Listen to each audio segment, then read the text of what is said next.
What if the chapter you didn't want in your life was given to you so you can eventually help others navigate some of life's most challenging experiences? This is the Your Next Success podcast, and I'm your host, Dr. Carolyn Sagal. I am a life-first career coach and strategist on a mission to normalize questioning your career, because I believe each of us is made on purpose for a purpose only we can fulfill. The longer we live out of alignment with who we are, what we do best, and why we are here, the more we miss out, and the more the world misses out on what only we can give. The Your Next Success podcast is where we explore how to build a career that truly fuels your life. We talk about self-discovery, smart job search strategies, professional growth, and you will hear stories from people who have navigated big career transitions themselves so you can create a life-first career and become your own version of authentic success. My guest today is Judy Pearson, author, speaker, and someone who has lived through chapters she never would have chosen and found meaning on the other side. In this episode, Judy shares her story of resilience, reinvention, and what it means to keep moving forward when life does not go as planned. We talk about the experiences that shaped her, how writing became part of her process, and why even the hardest seasons can carry something forward in you to help others. Welcome, Judy, to Your Next Success. I am thrilled to be talking with you today. Thank you so much. I am thrilled as well. We're going to get into all the awesomeness of the things that you have done, how you support women, how you've written so many beautiful stories of others. But let's get a little bit deeper into your story. Tell us, where were you born and what was life like for the very youngest Judy? I was born in Southwest Michigan, right on Lake Michigan, which if you've never seen it, it's absolutely gorgeous. It's like an ocean. You can't see the other side. People who see it for the first time, or any of the Great Lakes for that matter, but I'm obviously partial to Lake Michigan, are pretty amazed by it. It's really an astounding place. And it's a big time farming community. My little town, my little hometown, is the national blueberry capital of the world, which is pretty exciting. And it was a great life. I mean, it was pretty Ozzie and Harriet. My father worked, my mother stayed at home. She had been a secretary before I was born. I have a brother who's 7 years younger than I am, and who is still an irritating as hell little brother. We just spent last weekend together. He and his wife drove to Georgia. We drove up to Georgia. We were for a book festival I was involved in, and he was very supportive, but then he made sure to take the worst possible pictures of me on stage as possible. Which is what little brothers are supposed to do. I went to Michigan State. My dad told us that we could go to any college in the city of East Lansing we wanted to go to. There's only one. It's Michigan State. And he had actually played football at State. And we had been going to football games because he graduated from there as well after being in the Air Force. And we went to football games from little on. So it was kind of nice going to a campus that I was so familiar with. My degree was in French. First, I wanted to be an actress, and he said, yeah, that's not in the picture. And then I wanted to go to art school with my girlfriend to become an interior designer. And he said, well, you can become an interior designer, but you're not going to art school. You're going to get a real education. So finally, when I said, okay, I'd go to Michigan State, I was taking a French class. I'd had French in high school, and I was taking a French class just for fun and realized how much I loved it. So my degree is in French. I spent a year in France going to l'Université de Haute-Bretagne, which is about 120 miles west of Paris. And because of living there, I became fluent in French, and I still pretty much am. When I get bored, if I'm in the car alone, I turn on news and then try to translate as fast as I can as they're repeating news stories. Yes. Oh, that's awesome. That's an interest, it's a fascination, and it's a way to kind of keep this skill current that was built on top of, if you picked it up so quickly, that's built also on top of an ability that you had to be able to be able to do that. So I think that's amazing because we have to use our abilities or otherwise we're not feeling holistically fulfilled. So That's now I want to back it up a little bit though. So in that, let's say school age years, like elementary, middle, high school, before you got to Michigan State, what was it that you enjoyed doing the most? Like, were there school subjects that you were particularly fascinated by, and or were there activities or things you did outside of school? Because you mentioned this actor, like, were you in theater? Like, what? Give no, more. that was You just want, yeah. why can't I be an actress? Um, no, I was a cheerleader. That was my main thing. I Oh, was a cheerleader all 4 years. I played in the band the first 2 years what'd because you play? well, hold on, but I was just gonna say the first 2 years because once I became a varsity cheerleader, then I couldn't play in the marching band and be a cheerleader. I started out with a clarinet and then realized I was like seat number 17 of 18 clarinets. But the drum section was all boys, and they didn't have a glockenspiel, the bells. And so I convinced the band director to let me teach myself how to play the bells and march around with the boy. And Oh then my during gosh. during Yeah. the concert season when we weren't when we didn't have football games, then I actually got to stand with all the boys in the drum department and play the xylophone or whatever other gizmos they needed me to do. Did you ever play piano? I taught myself piano. Actually, it's funny. My mother was very gifted playing the piano. My brother, I don't know if he took lessons or not, but he can play better than I can. Um, but I taught myself how to play first a ukulele and then a guitar. And so understanding chords and Yeah. notes, that made the glockenspiel a lot easier. Yeah. Yeah. And did you have a piano since your mother was a good piano player? We had the coolest piano. She bought it from a neighbor. When I was really little, we had an antique player piano, the kind that you put the rolls in. Oh, cool. And yeah, it was really cool. And then that went by the wayside. And anyway, my mother bought this piano from a neighbor who was moving. It was absent and octave on each end. It was a little black piano. It was either used for by people in apartments or people who played in speakeasies. It was on little tiny casters. And I moved that dang thing from Michigan to Phoenix to Michigan to Phoenix. And when it came time to move to Florida, I was like, you know what? We had already bought our house down here. And I said, there's no room. There's no point. My brother said, well, I'll come get it. I'll have somebody move it. And then he discovered that was going to be thousands of dollars. So the piano didn't make it to Florida, but it was good enough for my mom to play, and she'd play Christmas carols and things like that. And then I think that must be what my brother learned on. I had let it go very far out of tune. It was basically just kind of a cool thing in my living room. Like a nice decoration. Yeah. I'm a proponent of sometimes things that we're fascinated by and interested in our younger years, they're part of who we are. Sometimes people override them and then we pick them up later. But I find it fascinating that you have all these different musical influences, desires, even listening to music, enjoying it, and teaching yourself how to do things that, sparked your interest, as well as being a cheerleader of others Yes. for whatever their seasons are, whatever the game is, That's right. you had that foundation of being a cheerleader. Okay. Oh, I like So now that. when That's good. I've just always been fascinated by trying to help connect the dots and help people see some of those other things. Okay. When you were trying to consider, I guess, was college always something that you were going to do? Like that just became part of like you knew you were going to go to college? Oh yeah, yeah. And again, I don't want to make my father out to be some kind of a horrible draconian individual. He was not. He was wonderful, hilarious, part Archie Bunker, part John Wayne, part General George C. Patton. I mean, he was so fun.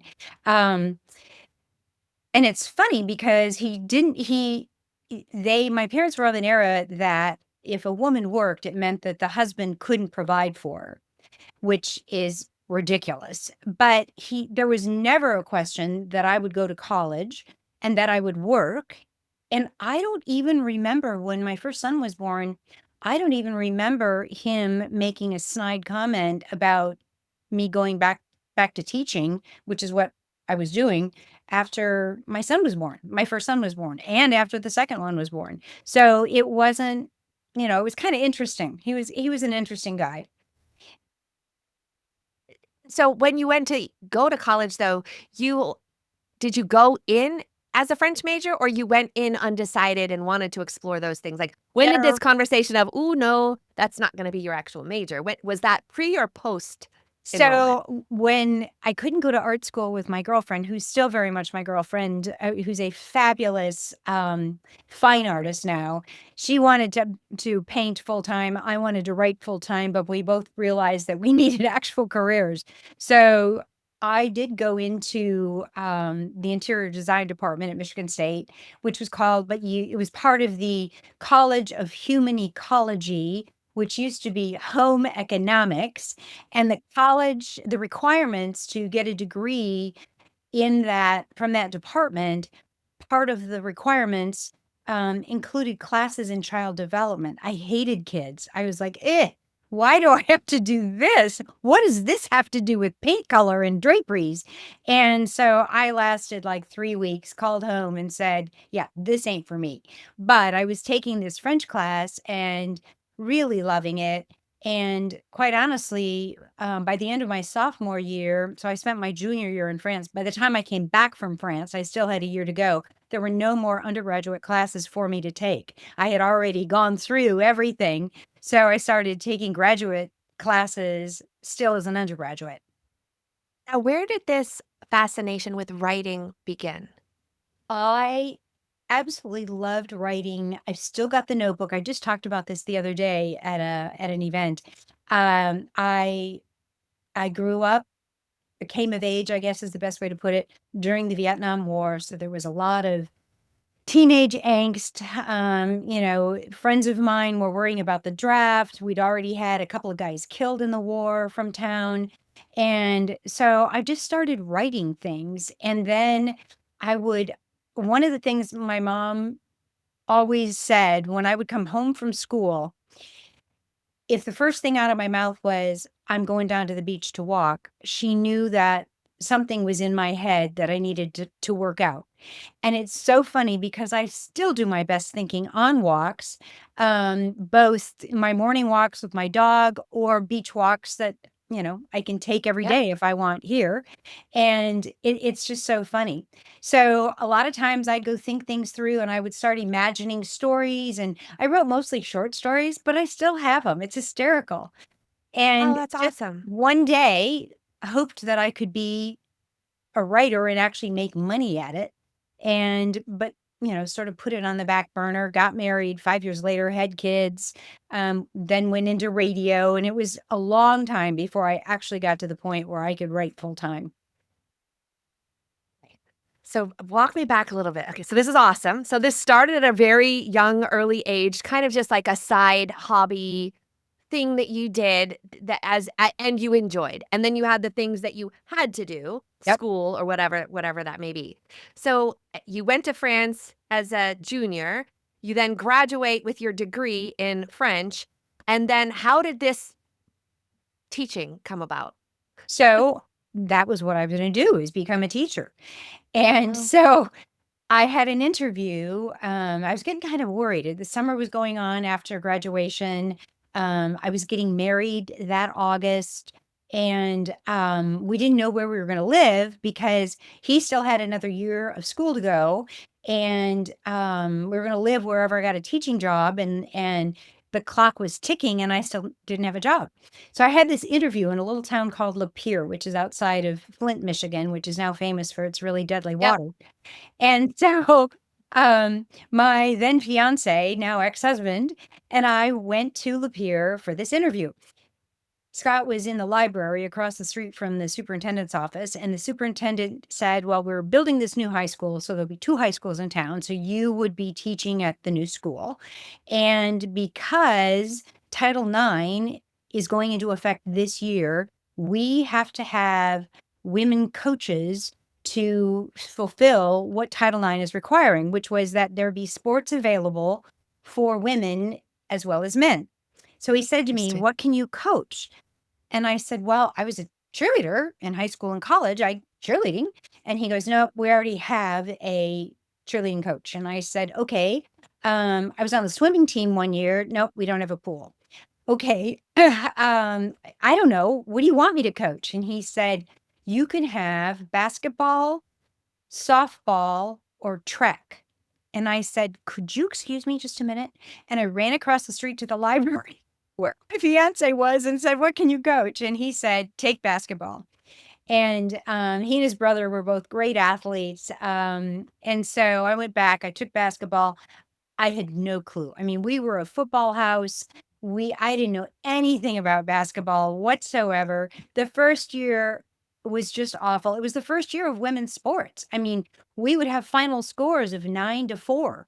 And it was just and it's funny now, but the other two coaches with whom I became really good friends and I have gotten together a couple times over the years.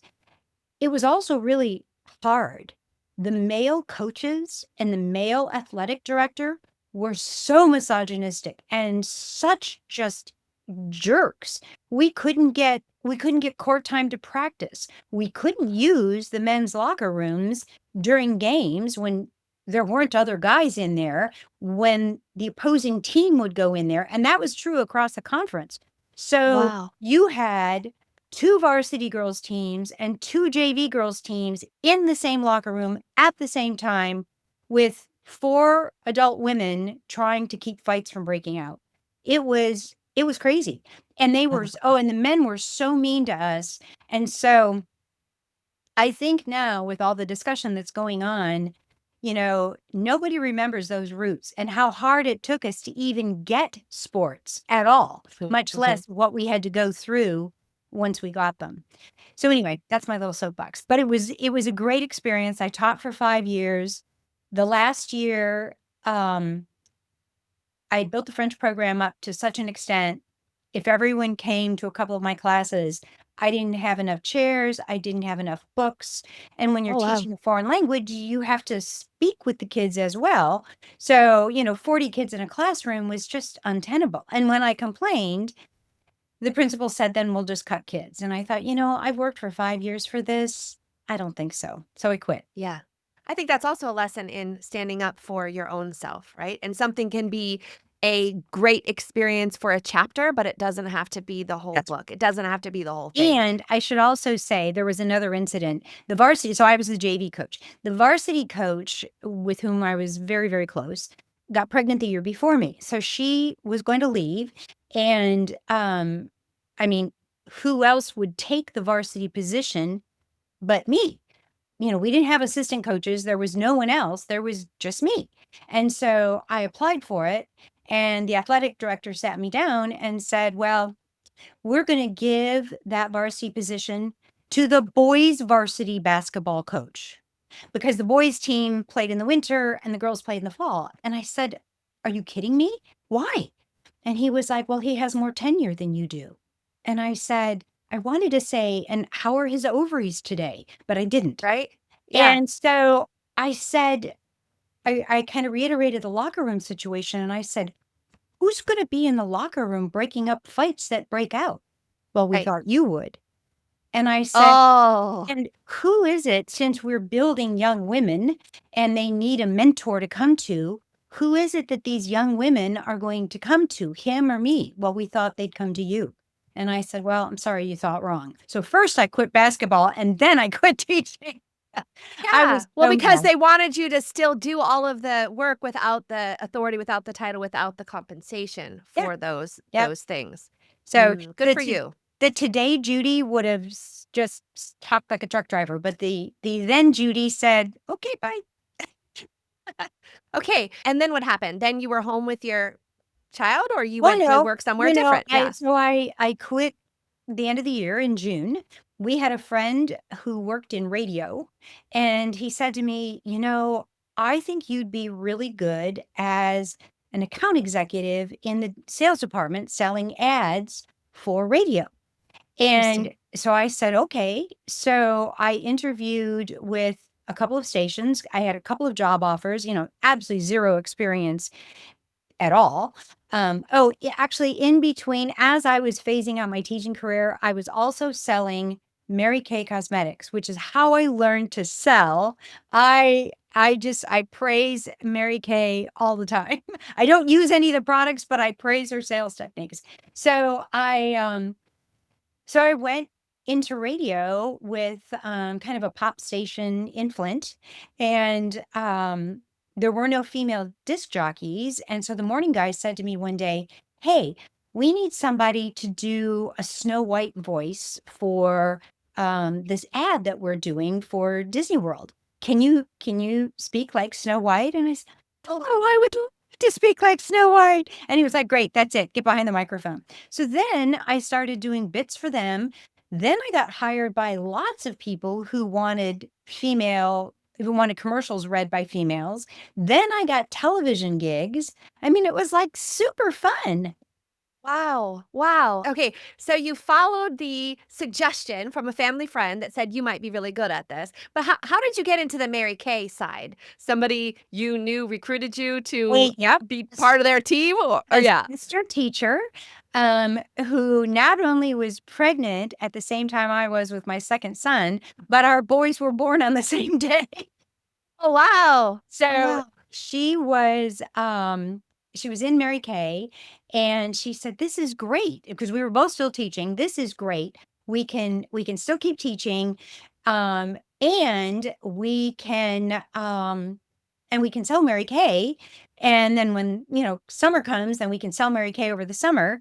And so I said, "Yeah, that sounds like a great idea." So I did that, and I sold Mary Kay over the summer, and then I got this radio job. Can't remember exactly, but it was pretty close to maybe it was like later it was after Sean was born, now that I'm thinking about it. So after son number 2 was born. That's right. Why would anyone hire me 9 months pregnant? So after son number 2 was born, then I started my radio career about November of that year. Oh, and now how did that evolve into then what? And then what Well, happened? so first of all, because I had never been in sales like that before, I I didn't know I didn't know what a no was. And so, because you can always talk a woman into buying a lipstick, but I was asking people to spend, big money on my radio station. And the other sales executives, I'd say, "Well, is anybody calling on such and such car dealership?" "Oh, he'll never buy from you. He doesn't buy from anybody." And then I'd come back with an order because I was too stupid. And, Well, you know, persistent. I think you were persistent. You were just well, wanting well, to that yeah, old you saw an TV opportunity that's to right. help You know them. that old TV show with Peter Falk? Yes, Oh, what was that? I can't think of what his name was. Columbo. Yes, yes. And he keeps coming back to whoever he's been interrogating, going, "Just one more thing." And I kind of started doing that. Somebody would say, "No, I don't want to buy your rate from your radio station." I'd be like, "Okay, I just want to tell you this one other thing." And then I'd say something else. I think they bought from me just to get rid of me because I just wouldn't leave. Or I'd come back with lunch and I'd say, "Okay, let's talk a little more." No, but this is great because you were building relationships, you were building rapport. And what I learned when I was doing recruiting is most people would give up. And this was recruiting like there was a job that a chemical company couldn't fill on their own. And so they tried to outsource that recruitment to the Right. firm that I worked for. And so then I had to, it wasn't like we just put a job posting and people dropped their name in a bucket and then you go, but it was more like you had to actually go out and find the people who could possibly do that super specific job, then engage with them, then convince them to put their name in a hat and all of those things. And most people would give up after 1, 2, or 3 attempts at connecting. Right. But the sweet spot was between 8 and 12. Wow. And so I saw that metric and I was like, well, okay then, let's Yeah. go. And so, but it sounds like even without having somebody tell you that metric, you were just being persistent and kept going and kept trying and formed a relationship that they then began to either trust you or who cares, get rid of you. And you still helped them with this advertisement That's right.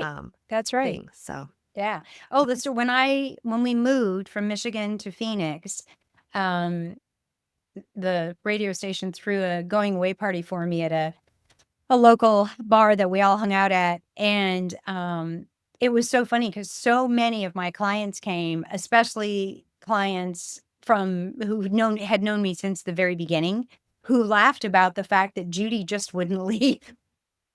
uh, now, what was it that made you want to move from Michigan to Phoenix?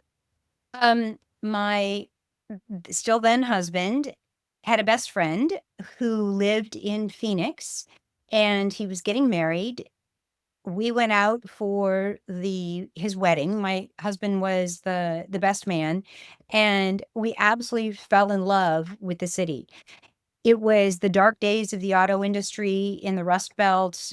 Prices were through the roof for everything. Interest rates were through the roof.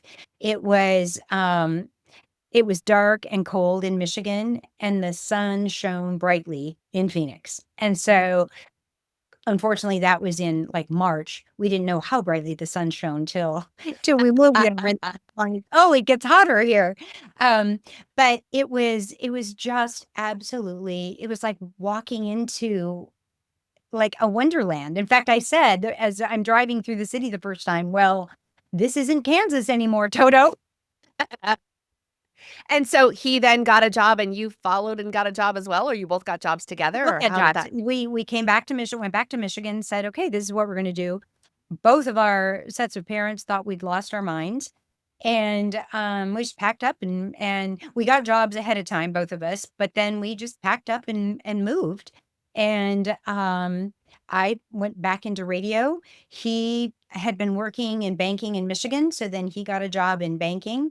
And we actually I had moved to a different station before we divorced. And I think he had moved as well. So we both took those first jobs and then made a couple of resets in jobs because you don't know. I don't know And at all. and Yeah. people promise you the world. Oh my gosh, you're going to make so much money. You're going to have such a great list. That's not And true. then it doesn't happen. Yeah. Well, or they want, I was just talking with a young lady getting ready to graduate and get her first job. And she said, well, how do I answer when they ask, how long are you looking to work here?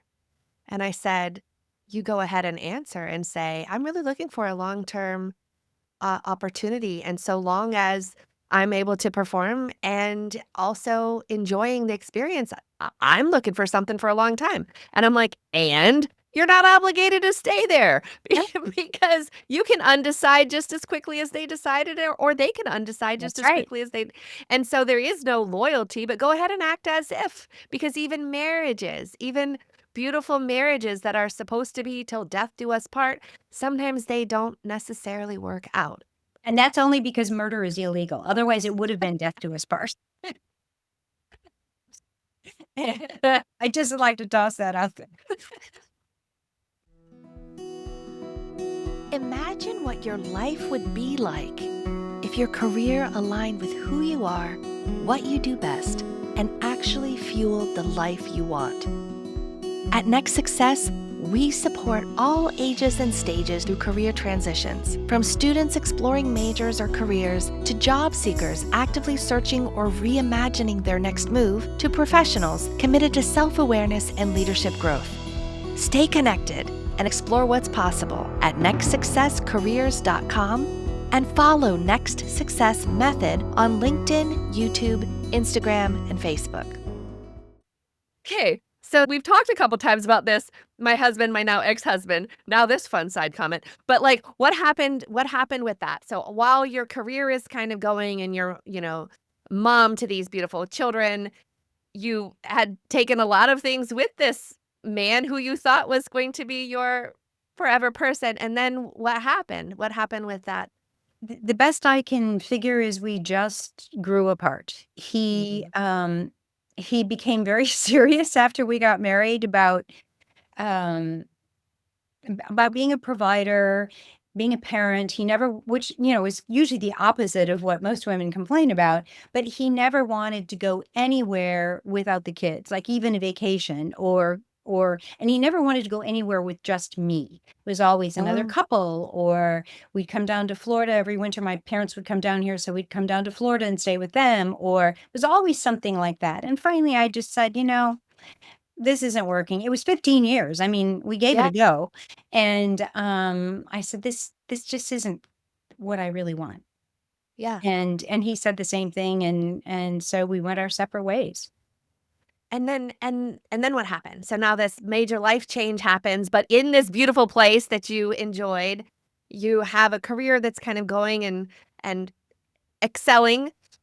So Where did writing come back into play and or I'm what else happened? Because yeah. So I'll go through the next steps really quickly because the details are boring. But so I'm a single mother. I'm doing very well at this radio station. It's a huge conglomerate, stations all over the country. I'm in the top 10 of all the salespeople all the time.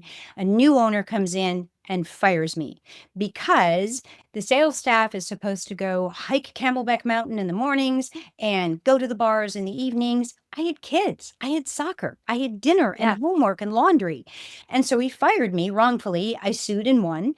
And in the meantime, one of my clients, actually, it was a pair, two guys, owned an ad agency, and they asked me to come work for them in advertising. So I did.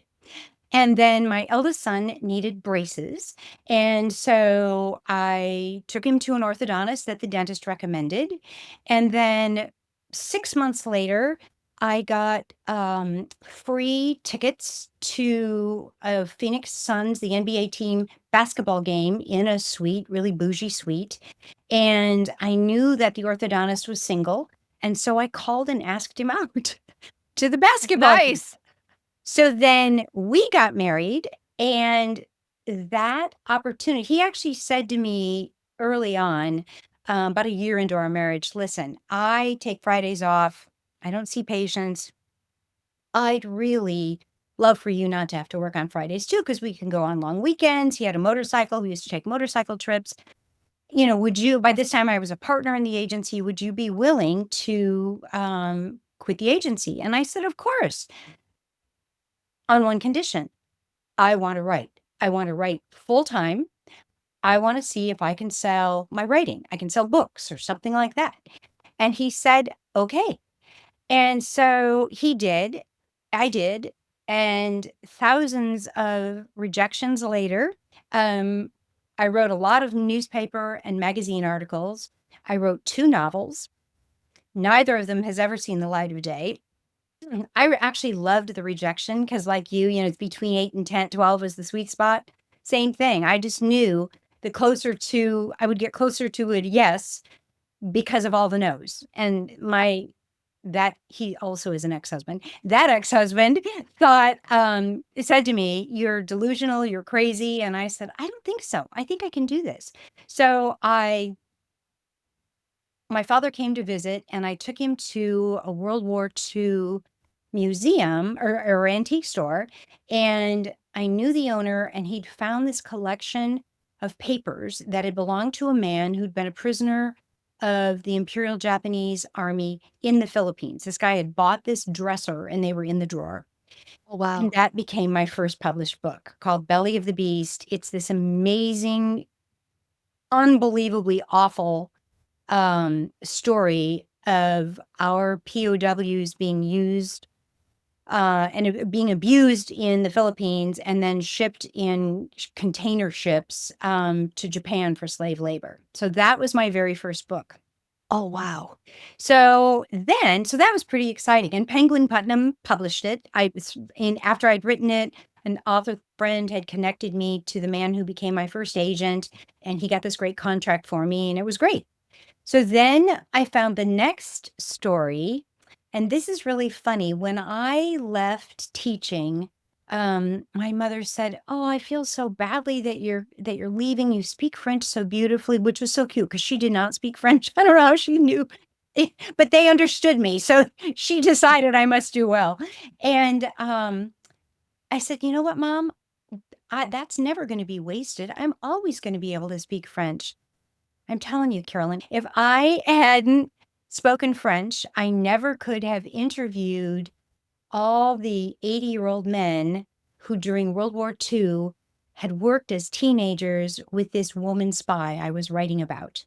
And that book, Wolves at the Door, became a bestseller, was purchased for a movie, still sells a gazillion copies. I still get requests from every time something related to the CIA and women happens on a national stage, they call me for interviews. So Virginia Hall was one of the first women CIA agents. What do you have to say about this? And then, so That's now I got two fascinating. biographies under my belt, or by then, and I was like, okay, so I guess I'm a biographer. But unfortunately, the orthodontist, after 15 years, also he just he he just he had a lot of issues that just made him angry. And I am not an angry person. And by this time my children were grown and I couldn't handle it anymore. He was not violent. He was just not nice to be around. And Yeah. so I just said to him one day, I'm sorry, I want to break up. And I don't want anything. I don't want the house. I don't want your money. It was like a country western song. I'm taking my pickup truck and my dog and I'm going to Michigan. And I went back to Michigan. I had bought a little house after my parents died, a little house in my hometown. And day 2 that I was there in the middle of a blizzard, met my forever husband. And that was 17 years ago. So we've passed the 15-year mark. So, somewhere in this story, and I don't exactly know where, but there was a health challenge that you That came encountered. next. That comes next. Okay, tell me. Yes, yes. Okay, tell me. So I meet And where are so you're in Michigan? in Or Michigan. okay, I yeah. meet this wonderful man. We fell madly in love. We dated for a year, and then he proposed. He too had been married several times. And he had grown children. We had a really simple ceremony on the bluff overlooking my beautiful Lake Michigan. We went across the street to a little park that my mother had helped raise money for when she was still living. We had a reception there. We had blueberry pie. And less than a year later, I was diagnosed with cancer. And the icing on top of that blueberry pie was that my son, who was now in the Air Force, was about to be deployed to Afghanistan. And that was during all the hostilities in Afghanistan. So it was a tough year. It really was. And you were still writing? So I had been trying to find the next story after The Spy and or the next book. And I had gotten this idea or gotten very interested in women's courage because having written about a man and then about a woman during these really horrific times, I realized that men's and women's courage is very different. Women are no less courageous than men. They just we exhibit it in different ways. So I was going to write this book about courage, and then I got cancer. And so it was triple negative breast cancer, which is rare and aggressive. And so I had a mastectomy and 18 rounds of chemo while my kid is being shot at by the Afghans, by the Oh ISIS, my God. actually. Yeah. And so we all survived. My marriage survived and my son survived and I But tell survived. me at the beginning though, when you weren't sure and you hear those words, what were your It take us back to that in this because sometimes that journey is a whole bunch of I'm not sure, we don't know. Well, let's try another test. And then you finally get some sort of answer. But like how quick like were you just going for a routine mammogram or like what happened? Well, Where no. So 2 months after my routine mammogram that showed nothing, I was simply scratching at my chest while we were watching TV one night, and I felt this lump, like, in my cleavage. And I said to David, "What is this? And what do you think this is?" And he goes, "I don't know, but I'd never noticed it before." And so, I went to my primary care physician and, excuse me, we did do, I think an ultrasound was next or maybe an MRI. And she said, yeah, they need, they need that to be biopsied. And I said, okay. So my husband was a firefighter in Indianapolis when he met me, and he was planning to retire in South Haven, which is why he was there that fateful night, but that we met. And I gotten to know a lot of his friends, one of whom was a nurse in Indy, and her sister was a breast cancer survivor. So I called Lynn and said, "What do I do?" And she said, "Well, I only know people here, but the woman I know that I would send anybody to, I think you should go to." And I said, "Okay." So we went to Indianapolis. It's about a 4-hour drive from South Haven, and David's folks were still living there. And I got this biopsy. At the time, this was so cruel. So I'm laying on the table and they numb the area and they just put these little robot arms in and pull the chunk out. And I'm chit-chatting away, which is what I do before a blood test or anything else. So, if Yeah. something's gonna hurt, I want to talk and not think about it. Yep. And I'm like, and the radiologist who was there, who was doing the biopsy, said to me, "Listen to me. This is very serious." And I don't know how she knew that, that there was Yeah. this lump that was a lump in all these other tests, but it was just a lump at that point in time. This is very serious. And I said, "Oh, wow." And then after they make an incision and pull out the skin, the lump, then they send you for a mammogram and smush that thing as hard as they can with an open wound. I don't understand Oh, why this is a good thing. So I looked down at the plate with my mushed boob and blood kind of skirting out, a shirt squirting out, and I got really dizzy. And I said, "I'm really sorry. I need to sit down." And she said, "Are you okay?" And I said, "Sure. I think this is cancer. My son's going to Afghanistan and I'm a newlywed, but I'm fine." right. Oh, So when the call came, we weren't surprised because we just you had so you had a feeling, or just yeah, because the person said this is serious? because of what she said. And it was really cute. My in-laws were down here in Florida when we called to say that when we got confirmation. And David's mom said, they're very spiritual people. And she said, "Listen, this was decided for you before you were born, but God knows what he's doing. And there's probably something good that's going to come out of this." And I said, "Okay." And those were the words I took through. Oh, wow. Yeah. And so how long was that journey for you for the 18 rounds? My mastectomy I was diagnosed in April. My mastectomy was in May, and I finished chemo just before Thanksgiving. And my oncologist, this is a really good lesson in terms of keeping yourself fit. I was only doing it because I was vain. So I've always watched what I eat. I've always exercised, because I always want to look just so. And my oncologist said to me, "You are very fit." I was 50, like 55, I think at the time. And she said, "You are so very fit. And this is so aggressive. I am going to give you this chemotherapy every other week. Usually I only go every 3 weeks, but I want to get ahead of this." And do you know when they did the pathology on the breast they removed? It was full of cancer. I had dense tissue, which mammography cannot see through.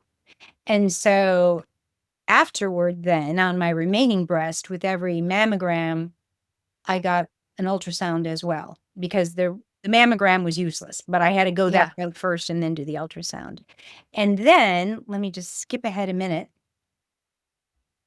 I had 4 biopsies on my right breast, the remaining breast. So over the years, I'd had 4 biopsies. I do not have a BRCA mutation, but my mother's sister died of the same kind of rare breast cancer. So I have a family history, I have a personal history, I had biopsies, and in the interim had learned that we have Ashkenazi Jewish heritage. So all of that meant I was a time bomb. So last year before Thanksgiving, I had the right breast removed prophylactically. They did pathology on it anyway, even though I did not have cancer. They found what's called um, acute lobular hyperplasia, which means a little group of cells have gotten together and they're organizing and in no time at all, they're going to become cancer. I dodged another bullet. Isn't that What amazing? what absolutely. What made you after all those after the, years and after the things and what made you last year decide, just take her? Well, okay, the horrible truth. Here's my my vainness coming out again. The horrible truth is when I had the reconstruction with the first mastectomy, the plastic surgeon, who was wonderful, said, "Look, a breast is teardrop shaped. These implants aren't, they're round.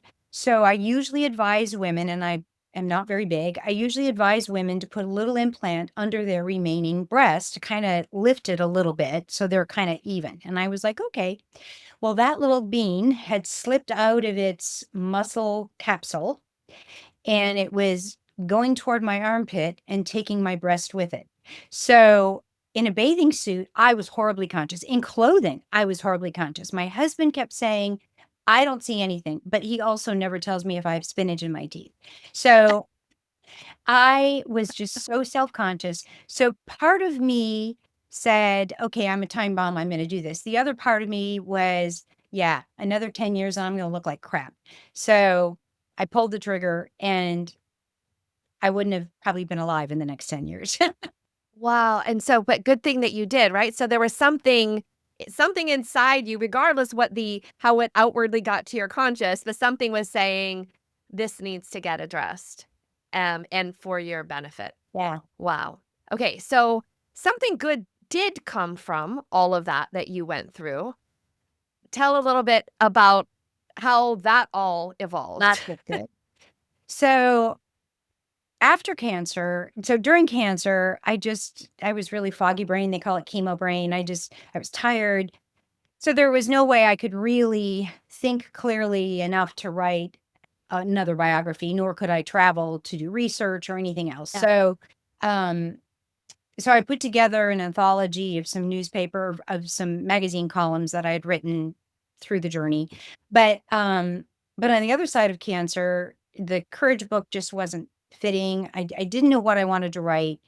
Um, we had also by this time moved back to Phoenix because my chemo made me very cold sensitive. And so Michigan and Chicago, where we had a condo, just weren't working. So back to Phoenix I go.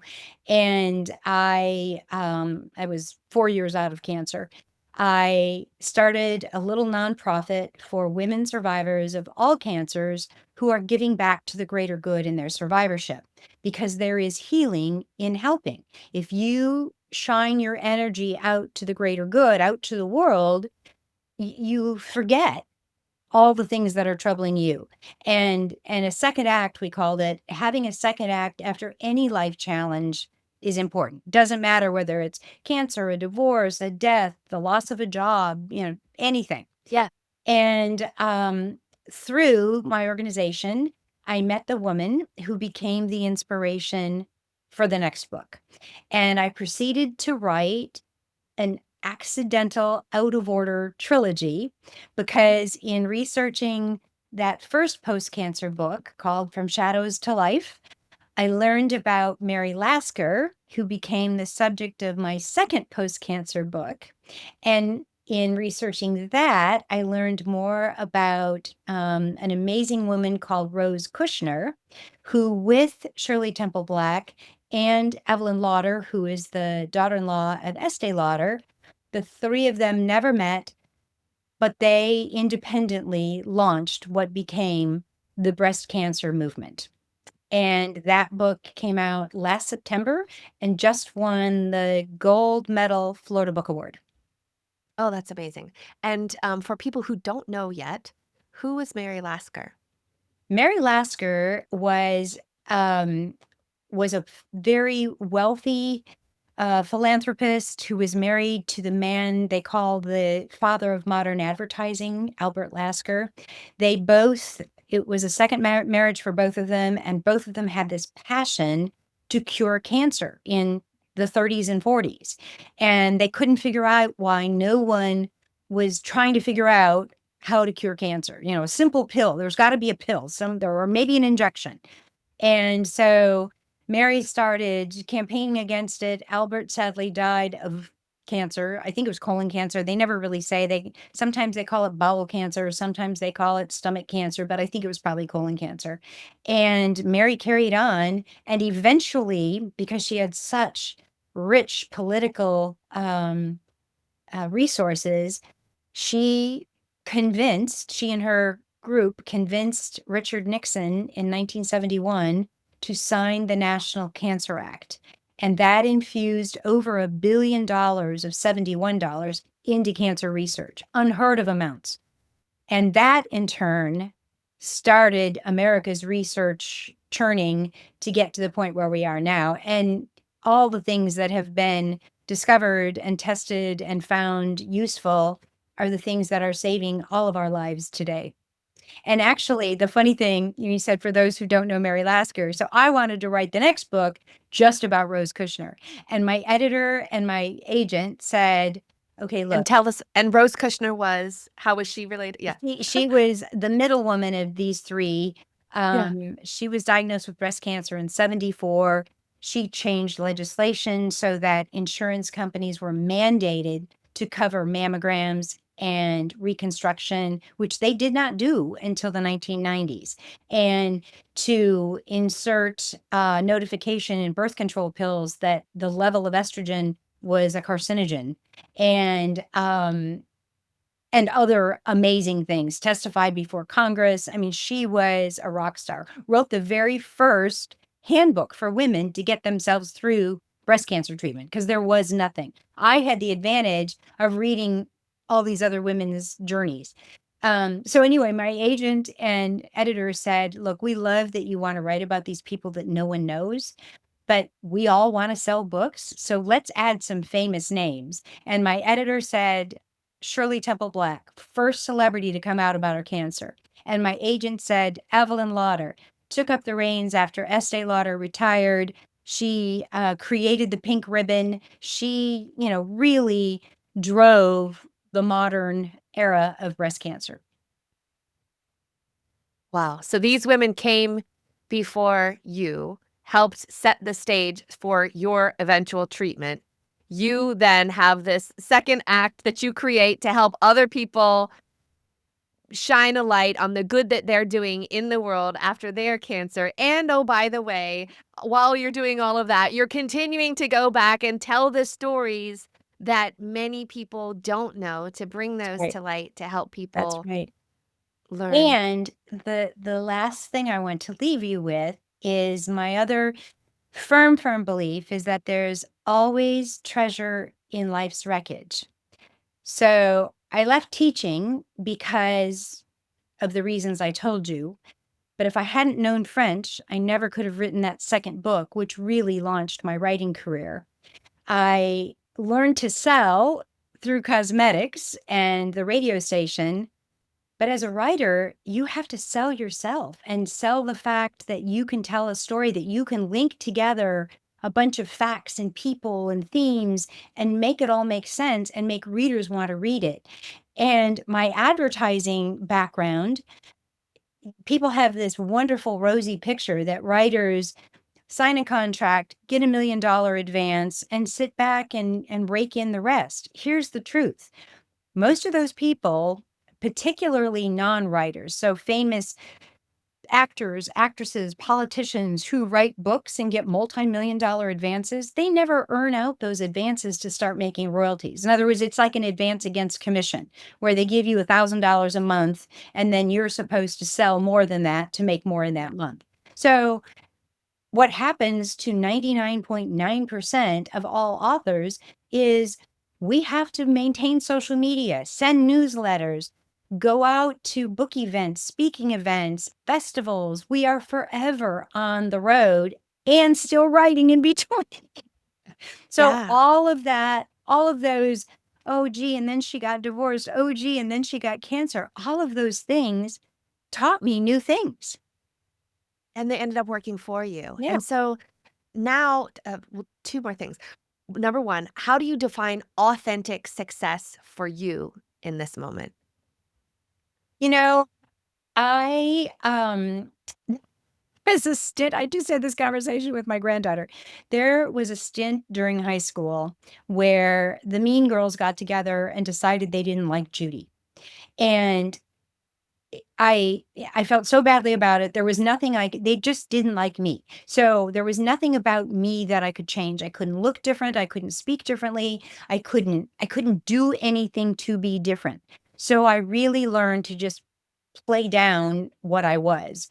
And I have a really hard time accepting praise or any kind of accolade. That's really hard for me. Plus, it's boastful and all those other things.